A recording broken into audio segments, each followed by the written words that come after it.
Iya, minasan, welcome again with Mister di sini. Jumpa lagi dengan pembahasan One Punch Man. Kalian pastinya sudah mengenal betul terkait dengan Asosiasi Pahlawan kan? Organisasi yang menjadi payung dari pahlawan di dunia One Punch Man. Sekilas memang banyak membantu, namun nyatanya tak selamanya demikian. So, pada kesempatan kali ini, Mister bakal kupas tuntas lah berbagai permasalahan yang dimiliki oleh Asosiasi Pahlawan yang mungkin dari kita ini belum tahu. Oke, let's go. Pahlawan yang terlalu egois dan sulit diatur. Sebagai organisasi yang menaungi para pahlawan, asosiasi sebenarnya punya wewenang lebih dalam memberikan arahan kepada pahlawan mengenai tugas mereka. Lebih dari itu, asosiasi juga menjadi jalan bagi para pahlawan ini dapat punya penghasilan maupun kehidupan yang lebih layak. Normalnya ya, baik sisi pahlawan maupun asosiasi ya bisa saling menghargai satu sama lainnya. Tapi kenyataannya tidak demikian, Rek. Pahlawan di asosiasi ya terkenal akan egoisme mereka serta sulit diatur, dan ujung-ujungnya ya pahlawan kebanyakan hanya melakukan apa yang menjadi tujuan mereka, bukan benar-benar melakukan tugas melindungi masyarakat sepenuhnya. Ini gak cuma berlaku di pahlawan kelas bawah, pahlawan kelas atas sekalipun ya, ya terkadang melakukan hal yang sama lah.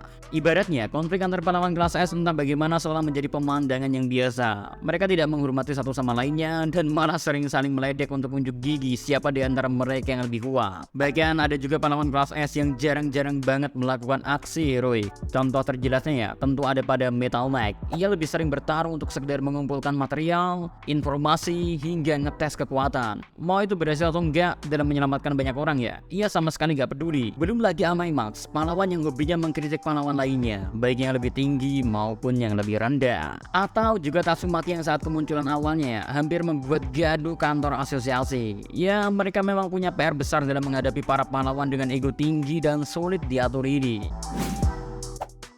Masih bersangkut paut dengan pahlawan ya, yakni kecenderungan para pahlawan kerap melakukan penindasan kepada mereka yang kelasnya lebih rendah. Ini memang sepele, namun di sisi lain ya juga dapat menurunkan kepercayaan diri dari para pahlawan. Belum lagi pahlawan yang di kelas atas bisa memprovokasi warga untuk ikut membenci salah satu pahlawan demi alasan pribadinya, Re. Nah, yang paling mencolok dari contoh permasalahan ini ya tidak lain tidak bukan Amai Max. Ia memang punya tugas sebagai tim penilai di asosiasi pahlawan, tetapi karena statusnya ini ya membuat dirinya akan menginjak-injak mereka yang mau menjadi pahlawan kelas S. Tujuannya tidak lain tidak bukan untuk menunjukkan dirinya lebih superior. Ya, karena itulah Amai Max terus-terusan berada di pahlawan kelas A nomor 1. Sebab dengan statusnya ini, siapapun yang mau masuk ke jajaran kelas S harus berurusan dengannya. Hasilnya, Amai Max bisa menang dan meruntuhkan siapapun yang ingin mencapai peringkat lebih tinggi.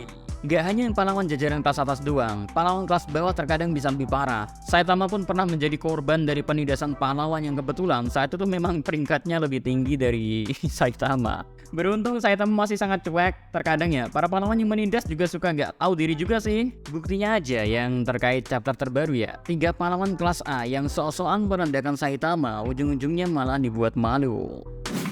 Pahlawan yang tak kompak dan bergerak sendiri. Next, terkait dengan pahlawan yang tak bisa kompak dalam bekerja sama, membuat mereka cenderung maju bertarung secara sendiri-sendiri. Problem ini sebenarnya lebih dialami sama pahlawan kelas S, khususnya sebelum arc asosiasi monster. Alasannya ya karena mereka merasa tak bisa saling cocok bekerja sama antar satu dengan yang lainnya. Permasalahan seperti ini sempat membuat kesal Child Emperor. Ia merasa pahlawan tak benar-benar melaksanakan tugasnya untuk menyelamatkan banyak orang. So, kita bisa lihat sendiri kan, para pahlawan pada akhirnya terseok-seok di asosiasi monster. Mereka yang bergerak secara sembrono dapat dengan mudah dikalahin oleh beberapa monster yang kuat. Well, ini karena kepercayaan diri mereka yang over, minim informasi, dan sok-sokan bergerak sendiri. Ketika udah terpojok, baru dah mereka mulai mempertimbangkan untuk bekerja sama. Padahal kalau kerjasama juga gak buruk-buruk amat lah. Misalnya kerjasama Tatsumaki dan Genos yang berujung bisa mengalahkan Psycho Sorochi. Dan di sini asosiasi pahlawan juga terbukti jarang melancarkan misi yang memaksa pahlawan kelas S untuk mau bekerja sama. So, para pahlawan kelas S ini pada akhirnya ya cenderung memilih bergerak sendiri-sendiri. Krisis kepercayaan. Keempat, ada masalah krisis kepercayaan baik di antara para pahlawan maupun kepada masyarakat. Kalau bicara masalah pahlawan ya gak perlu dipertanyakan lagi ya. Banyak pahlawan yang tak bisa saling mempercayai. Di pahlawan kelas S saja ya, krisis kepercayaan yang bisa menjadi contoh adalah Metal Knight. Ia beberapa kali menerima tuduhan sebagai sosok yang bisa menjadi musuh bagi umat manusia itu sendiri. Mengingat pasukan robot yang telah ia punyai ya, atau pada saat akan melakukan penyerangan ke markas asosiasi pahlawan, Child Emperor sempat merasakan tidak percaya kepada Bang dan menuduhnya menjadi bagian dari tindakan Garu. So, krisis kepercayaan antar pahlawan ini memang udah gak ada obat, dan asosiasi pahlawan juga gak bisa berbuat banyak. Nah, permasalahan ini gak sampai di situ aja. Asosiasi pahlawan masih menerima krisis kepercayaan lainnya dari masyarakat. Ya, di sudut pandang masyarakat ya, mereka udah membayar jasa pahlawan ini melalui asosiasi. Namun di lapangan, masyarakat tak kunjung mendapat rasa aman yang semestinya. Permasalahan ini terlihat jelas ketika Deep Seeking menyerang kota. Waktu itu Deep Seeking masih dalam tingkat disaster demon sih, tetapi banyak pahlawan dibikin tumbang serta masyarakat dipenuhi ketakutan. Bayangin aja ya, dua pahlawan kelas S, Puri-Puri Prisoner dan Genos bisa tumbang sama ikan seperti itu. Makanya kapabilitas hero maupun asosiasi sedikit banyaknya terus dipertanyakan oleh masyarakat. Apalagi di manga sekarang ya, serangan monster lagi-lagi ya terus mengalami peningkatan. Asosiasi pahlawan punya sistem penilaian hero yang super duper gak jelas. Bayangin, orang kayak King aja ya bisa masuk sebagai jajaran pahlawan kelas S. Padahal kalau mereka sedikit niat, mereka bisa melakukan tes kepada King, layaknya yang mereka lakukan kepada Genos. Meski secara notabene ya, Genos dikagumi karena menghancurkan rumah evolusi. Tapi kenyataannya enggak kan, mereka cuma melihat King sebagai sosok yang sangar dan akhirnya memberi gelar sebagai pahlawan kelas S. Ditambah hoki unlimited dari King bikin ia bertengger terus-terusan di pahlawan kelas S untuk waktu yang sangat lama, bahkan hingga detik ini juga. Nah, yang paling merepotkan, semisal jadi pahlawan kelas bawah sih, seperti halnya Saitama ya. Ketika di kelas C, ia sempat dipaksa melakukan aktivitas kepahlawanan secara rutin. Semisal nggak dilakuin, bisa-bisa pahlawan kelas C justru bakal dipecat dan dicabut lisensi kepahlawanannya.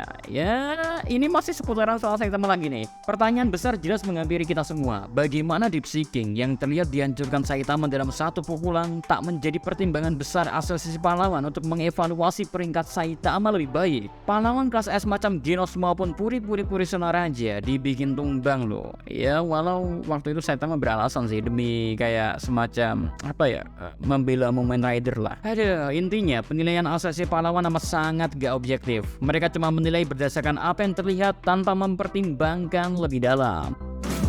Tidak punya sosok pemimpin. Asosiasi pahlawan memang tak punya sosok pemimpin yang bisa memberi pengaruh besar kepada para hero. Pimpinan asosiasi pun terkadang tak bisa melakukan apa-apa selain mengumpulkan hero kelas S, tetapi kemudian dibuat tunduk akan egoisme para pahlawan itu.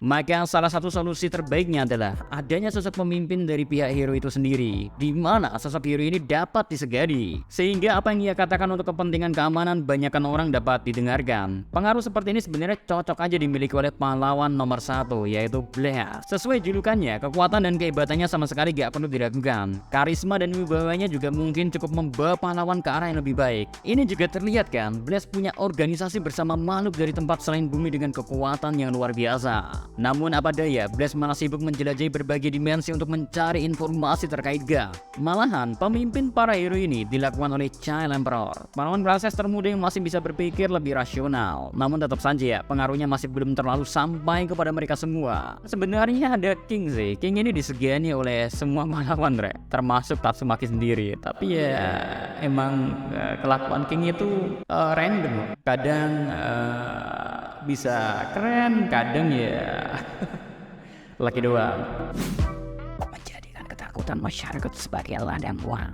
And last problem yang dibuat oleh asosiasi pahlawan adalah menjadikan ketakutan masyarakat untuk mendapatkan uang. Yaps, alih-alih gak pilih-pilih buat memberikan keselamatan kepada semua orang, asosiasi pahlawan justru memberi perlakuan khusus kepada mereka yang beruang lebih, yakni dengan membuat kompleks apartemen di asosiasi pahlawan. Mereka yang mau mengaburkan uangnya di sini ya, dijamin bakal dijaga oleh asosiasi pahlawan selama 24 jam penuh. Sedangkan di luar kompleks itu, ya bisa kalian saksikan sendiri ya, di chapter kemarin banyak dari warga terus-terusan dihantui oleh ketakutan. Contohnya, pahlawan yang dikirimkan ke sana pun cuma metal bed. Lain dengan kompleks asosiasi pahlawan yang semua pahlawan kelas A bisa langsung turun tangan secara cepat dan was-was. Itu dia guys, terkait berbagai permasalahan yang dialami oleh asosiasi pahlawan. Ya memang harus diakui, asosiasi pahlawan ini super problematik. Meski di awal tujuan pembentukannya untuk menghargai semua pahlawan yang telah bekerja keras, tapi kenyataannya ya malah menyimpang kan. Ini banyak kejadian sih. Awal-awal tujuannya bikin suatu organisasi seperti ini, tiba-tiba merincang kemana-mana. So itu dulu pembahasan misteri kali ini guys. See you next time in the next content. Adios sekarang melos, stay safe everyone. Salam Animedia.